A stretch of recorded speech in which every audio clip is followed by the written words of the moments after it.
that too. Helps encourage independence, responsibility, and freedom to ask questions. Encourages self-paced and self-directed learning. Oh, put that one twice. Helps overcome obstacles and increases ability to manage one's learning. And challenges those who need it. Okay, so if you just, if you're generally a good student but just need a little more of that challenge or a little more of that oomph to kind of stay engaged, tutoring can help you do that. Okay, so now kind of jumping into if you're interested in possibly becoming a tutor later on. These are the requirements for becoming a tutor. So 1, you must have a 3.0 cumulative GPA. 2, you must be at least sophomore status with 30 credit hours. Okay. Must, kind of be a team player and enjoy working in a team environment. Must indicate a willingness to help others and demonstrate responsibility and punctuality. Okay, so those are kind of soft skills. Those are the things that you prove in your interview. And the 3.0 and having the 30 credit hours, those are more, concrete, measurable things. Tutors must also, so when you're hired to be a tutor, you must complete an 8-week course that teaches you all about how to be a tutor and how to be a good tutor, ethical tutor. So yeah, that's an 8-week course. Generally, they meet one day, and then the rest of the course is online. Is that how it was? Okay.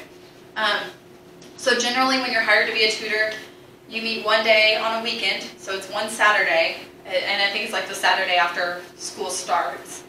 And it's like a day from like 8 to 2 or 8 to 3. You have different speakers come in, just presenting different PowerPoints and presentations on various things.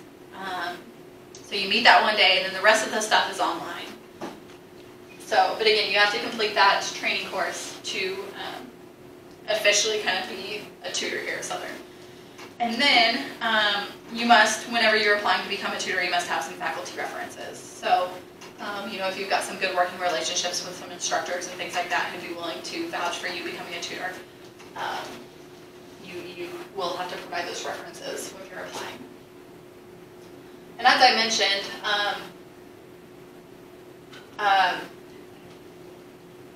you must, in order to tutor specific courses, you must, again, have received an A or B in them. Yeah. They give you your transcript to look over in any classes that maybe you received an A or B in, but you don't really feel comfortable. Like maybe you barely skated by in math and you don't feel comfortable tutoring math. Great, just cross it off, and we won't ever recommend anybody to come to you for math. All right. So benefits of becoming a tutor, it's very similar to the benefits of receiving the tutoring.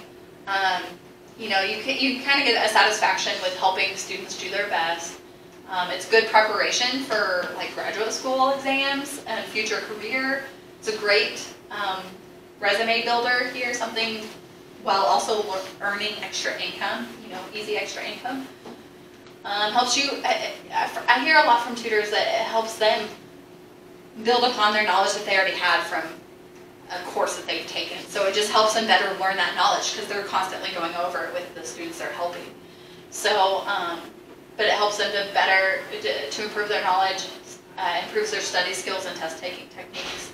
Okay. It's also a way to demonstrate real-world experience to prospective employers. And it helps, it helps just kind of build up those leadership skills, those various soft skills that will help you get the job you want.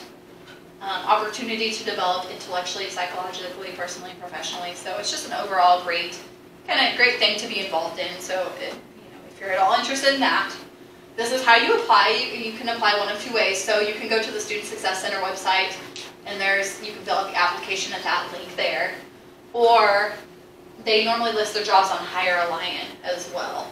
So I think this is how it normally goes, but at any point, so say you guys wanted to go ahead and get your application in for potentially being a tutor of a specific subject, at any time you can go to this link here and fill out an application. I think put like what subject you'd be willing to tutor and that type of thing. But more specifically, however, if you do apply here, that doesn't necessarily mean that Student Success is hiring for a tutor at that time. when they are hiring for a tutor, they will post it to Hire Lion, and it'll say math tutor or biology tutor or writing tutor. I know this semester we've got a lot of tutors that I think are graduating, so we're going to be needing to fill a lot of spots for the fall and probably even the summer. We do tutoring in the summer as well, so not quite as much, but you know, if tutors are taking classes during the summer and going to be around, they can tutor during the summer. Yeah. With tutors and their schedule, so like once you're a tutor, can you stay a tutor, or do you have to kind of like reapply Nope. for your job? Just however long, you know, if you wanted to be a tutor for, they like kind of longevity. Mm-hmm. So if, you know, if you're a sophomore and you want to tutor until you're done, until you've graduated, you know, they can, and they like that, and they kind of Okay. seek that if there's a lot of applicants, you know, because yeah, it's because it can get hard trying to fill so many positions, and if we only have a tutor for one semester, or yeah, so you can tutor for kind of as long as you want. And the tutor schedules are very flexible. You get to choose, like you mark off when you're absolutely not available, and you get to kind of, you know, student workers, so you're considered a student worker, and they can only work up to 20 hours each week. So generally tutors don't get as many hours as they would like, just based on the funding and stuff and how many tutors there are, but there's other opportunities for extra income. Like I use Aiden a lot for one-on-one tutoring for Project Stay, and so she gets paid extra from us, and so that kind of supplements that Student Success Center income, where she's just stationed in the lab and helping whoever comes in. And you know, like if you're in the lab and you don't have anybody, you're generally, like, if there's not much else that they've asked you to do, you can generally work on your own homework and get that done during that time too. So there's a lot of perks. But yeah, so they just get paid minimum wage. But all of the tutors are also certified through CRLA, right? And that's something that looks good on a resume as well. So there's College Reading and Learning Association, I think, College Reading and Learning Association. So it's some kind of national, like, accreditation that national, I don't know, it's some kind of accreditation that the tutoring program has to go through down in Student Success. And so, yeah, all of the tutors at least have that, like, level 1 certification. So again, that's nice to have to be able to put that extra little bit on your resume. Oh, and then, okay, so lastly, as we kind of wrap up here, I just got some tutoring myths. Because again, we all probably have these like preconceived notions about what tutoring is and is not. So myth number 1, tutoring is only for students who are struggling in a particular subject. You know, again, not true, as if we've already talked about. It could be somebody who's making an A or B and just wants that more of that challenge, to stay engaged, to stay you know, at one with the material. Number 2, tutoring takes too much time. Well, as you can see, we offer a variety of different tutoring services, and so if you need to do the online tutoring, or if you need to just submit your paper through Blackboard, if maybe your work schedule is very unpredictable and you can't set a one-on-one weekly recurring appointment, you can do the drop-in anytime, just whenever you get a free second. Okay, so tutoring does not, you know, it doesn't take too much time. You just have to make time for it. You got to be good time managers and make time for it. And if you do the drop-in tutoring, like, you can stay for as little or as long as you like. You know, you can be in there for 5 minutes, literally, or you can be in there for 3 hours. So there's no time limit on the drop-in tutoring. Myth number 3, tutoring is only for homework help. You know, I say this, it is generally for homework, like helping solve different problems or coming up with new solutions. They can help with studying, you know, test-taking skills, just offer advice on that in that area.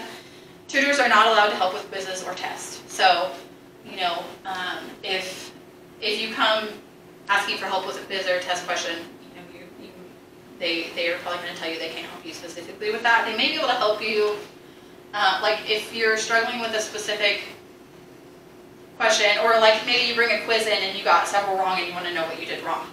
they can maybe provide you with questions or problems that are similar to those that you then solve together and then solve on your own. Okay, so, but specifically if you come in asking for help about a certain quiz problem, they are actually not going to be able to necessarily help you directly with that. Number 4, tutoring replaces independent study time. It does not. You still have to do the legwork on your own. And here in a minute, I'll let Aiden sort of maybe mention some thoughts on what she wishes students would know before they come to tutoring, like, and what they would bring, like what to kind of expect in that realm. There's no need to prepare for tutoring, another myth. So again, you want to come prepared. You want to try to do the work on your own beforehand. So as to use the tutoring time specifically, as to make it as useful as possible, I guess, is what I'm trying to say. So you don't want to have to spend a lot of time on things you could have done before you got to the tutoring session. Tutors just give the answers. They don't. I mean, hopefully some people may have had a bad tutoring experience in the past where maybe the tutor did just give the answers or did all the problems for them, but that's not necessarily what it's supposed to be like. They're supposed to guide you to be able to come up with the answers on your own and teach you how to do things so that you, again, don't need the tutoring anymore and just do it on your own. And then lastly, tutoring is expensive. Again, another myth, because MSSU provides tutoring to all currently enrolled students free of charge. And again, one of the perks of Project Stay is that we'll pay for the one-on-one tutoring that does not cost you a dime. All right, so as I close, Rory goes to tutoring, so you all should too, at least consider it. And another thing that I think is important to mention here is that just because you go to tutoring does not necessarily mean that your grades will go up either. So again, you have to put in as much. You have to put as much into it as you get out of it. So you still have to work really hard. It's not just going to be an easy pass and get you an A if that's all you do. You have to do the work in the background, the work on your own, to still get that grade that you want. Okay, so not to discourage you, but it can definitely help along with that independent study time, that independent work time. Okay. All right. So there's my contact info. So real quick, Aiden, do you have anything to add on what you wish students knew before coming to tutoring, or what they should expect, what they should bring?